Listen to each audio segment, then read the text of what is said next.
Recently, I have had to get really honest with myself. I had been noticing that I was kind of down and feeling really, really lonely. And that's kind of hard to admit. It's hard for me to be vulnerable sometimes. But as I was reflecting and journaling and doing my self awareness work, I realized that I may be self sabotaging. I may be causing some of that loneliness feeling. For example, we've all had relationships that had a hard breakup, or you've been ghosted. You reached out and they didn't respond. And so those feelings of rejection are hard to take, and so we protect ourselves and we want to move back, right? So we withdraw and we hide and we protect ourselves. Nothing wrong with that. But if we're in that place for too long, a sense of loneliness comes over us. Another thing that I noticed that I was doing to sabotage myself from reaching out and making some friends was I found myself comparing what was going on in my life to what I was seeing as I was scrolling. You ever done that? You scroll, you're like, oh, they went on a girls' trip. Why didn't they invite me? Oh, look at what their kids are doing. Wow, my kids aren't doing that. Oh, look at that happy couple. I just had a fight with my hubby last night.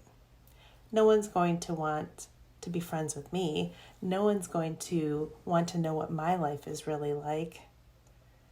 I'm comparing my life, my everyday life, with other people's highlight reels, right? I needed to get off social media for a while. I needed to take a break because it was making me feel really isolated and lonely, and I was having these negative thoughts of who I thought other people thought I was because I was comparing.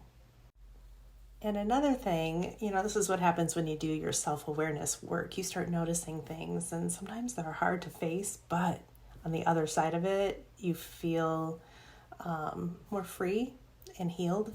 So another thing that I noticed was I've always been self-sufficient. I've always done things on my own and figured things out, very independent, and I don't need anybody.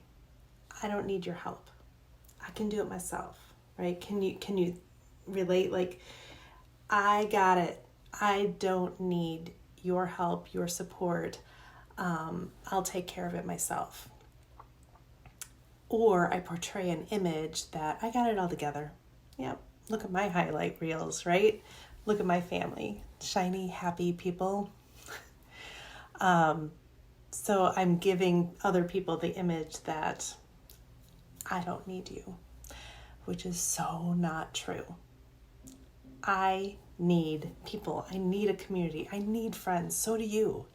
And so when we are in that self-sufficient, over-functioning mode and we're communicating that we don't need support, we're creating the perfect recipe, the perfect storm for loneliness. So I hope that with me sharing this vulnerable stuff with you, you can relate. And maybe you don't feel as alone in your loneliness. And I've created a ebook that helps you go through different ways to see if you're self-sabotaging, to work through those things you are putting in the way of connecting with others, and especially connecting with yourself.